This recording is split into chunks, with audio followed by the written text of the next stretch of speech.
அதாவது இந்த வழக்கே ஒரு விசித்திரமானது.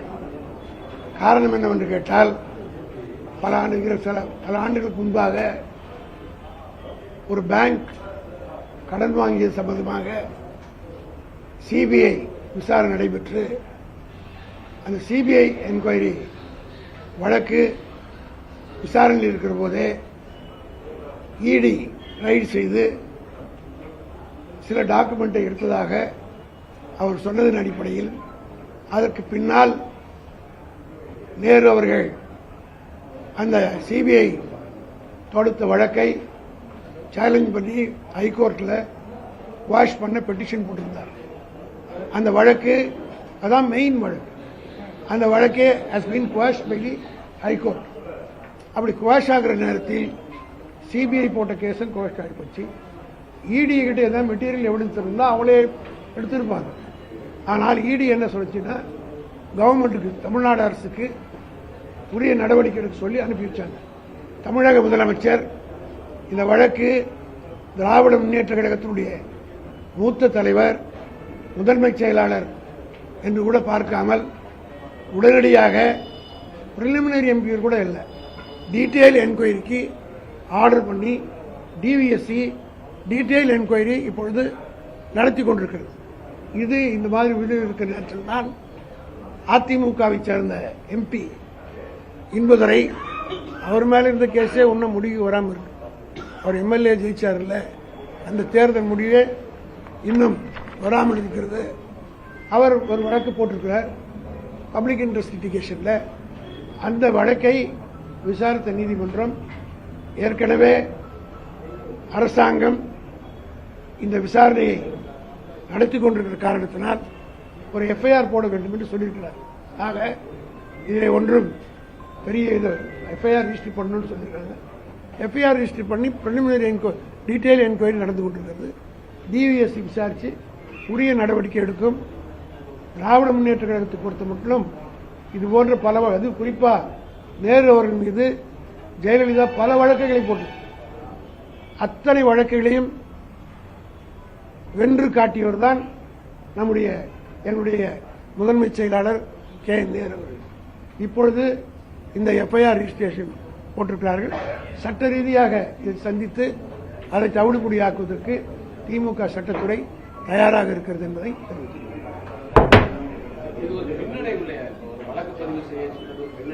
அது எப்படி பின்வழியாகும்? சிபிஐ வழக்கு போட்டு சிபிஐ விசாரணை பண்ணோன்னு சொன்ன எடப்பாடியே தொடர்ந்து சீஃப் மினிஸ்டர் இருந்தாரா இல்லையாப்போ? இருந்தாரா இல்லையா? பின்னடைவு இல்லை தம்பி. அதாவது அவங்க எஃப்ஐஆர் போட சொல்லி கோர்ட்டில் சொல்லியிருக்காங்க. ஏற்கனவே டீட்டெயில் என்கொயரி தமிழ்நாடு அரசு சார்பாக முதலமைச்சர் என்கொயரி பண்ணி டீட்டெயில் என்கொயரி நடந்துகிட்டு இருக்கும்போது பப்ளிக் லிட்டிகேஷன் கேஸில் இவர் பேரில் வழக்கு பதிவு பண்ணணும்னு போட்டதில் கோர்ட்டு இப்போ வந்து எஃப்ஐஆர் போட சொல்லியிருக்கு. எஃப்ஐஆர் போடுறதுக்கு முந்தைய டீட்டெயில் என்கொயரி பண்ணியிருக்காங்க. இதில் எந்த தவறும் நாங்கள் செய்யலை. அதனால வந்து உரிய நீதிமன்றத்தில் அணுகி இதிலும் நாங்கள் எந்த குற்றமும் இல்லை என்று நிரூபித்து வெளியே வருவோம். அதுதான் விஷயம். அது எங்களை யாருமே கேட்க முடியாது. யாருமே என்கொயரி எப்படின்றது இன்வெஸ்டிகேஷன் இஸ் கோயிங் ஆன், யாருமே இன்டர்வியூ ஆக முடியாது. இன்வெஸ்டிகேஷனுக்கு கோர்ஸ் ஆஃப் தனி கோர்ஸ், அது பல விதமான மெத்தடாலஜி இருக்கும். அந்த மெத்தடாலஜிலேயே நோபடி கேன் கொஸ்டின். அதை ஃபைனல் பண்ணி வருகிற போது தான் இதெல்லாம் அவங்க பண்ணதில் தப்பு இருந்ததுன்னா அதை பற்றி விவாதத்தில் எடுத்துக்கலாம். ஆஸ் ஆஃப் நவ் ஒன்றும் கிடையாது. இந்த எஃப்ஐஆர் மியர் ரிஜிஸ்ட்ரேஷன் எஃப்ஐஆர்னால எதுவும் பெரிய பின்னடைவு திமுக இல்லை.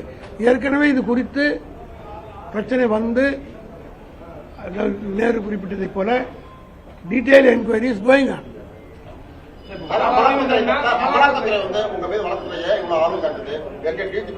அதாவது அமலாக்கப்புறவி பலமுறை சொல்லியாச்சு. இதே அமலாக்கப்புறவி அதுவும் மோடி ஏற்பட்ட பிறகு உங்களே நான் கேட்கிறேன், ப. சிதம்பரத்தை இரவோடு ராத்திரி 10-12 மணிக்கு போய் அவருக்கு அரெஸ்ட் பண்ணாங்க.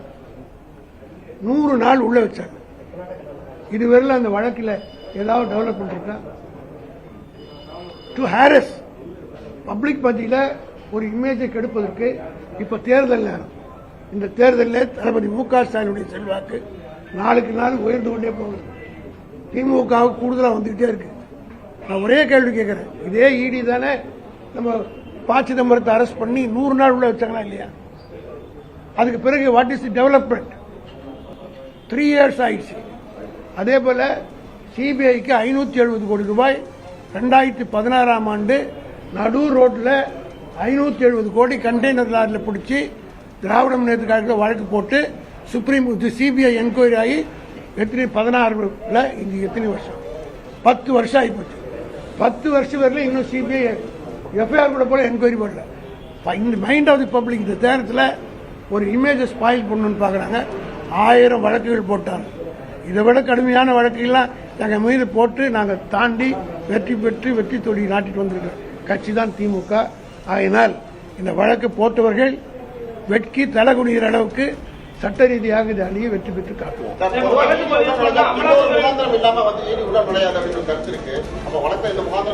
அதான் கேட்கறேன்னு ப.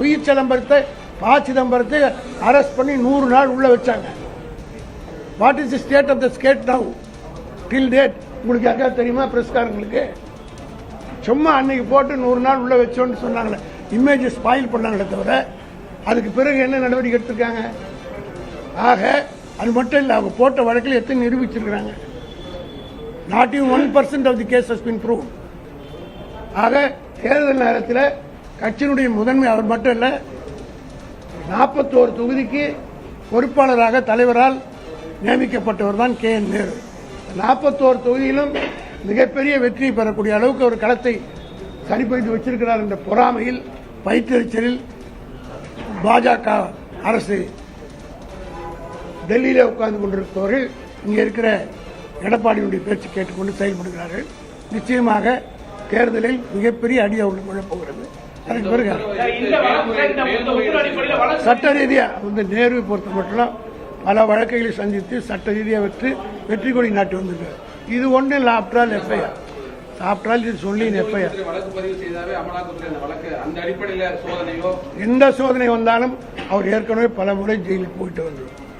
பல முறை காராகரித்து அனுபவித்தார். நீங்க கேட்கறது அவங்க வழக்க சட்ட ரீதியாக இதை சந்திச்சு உரிய கோர்ட்டுக்கு போய் நாங்க வெளியே வருவோம். அதனால அவருக்கு நேருவை பொறுத்த மட்டும் இது போல அச்சத்துக்கோ இந்த மாதிரி துன்புறத்துக்கோ பயப்படக்கூடியவர்கள் தட்ட அடிக்க தான் பந்து உந்தும். அந்த மாதிரி நேரு நீங்க அடிக்க நினைக்க அவர் துன்புறுத்த இன்னும் தீவிரமாக தான் பணியாற்றுவார் தவிர அவருடைய பணியில் எந்த விதமான சோர்வு ஏற்படாது. திராவிட முன்னேற்ற கழகம் இதை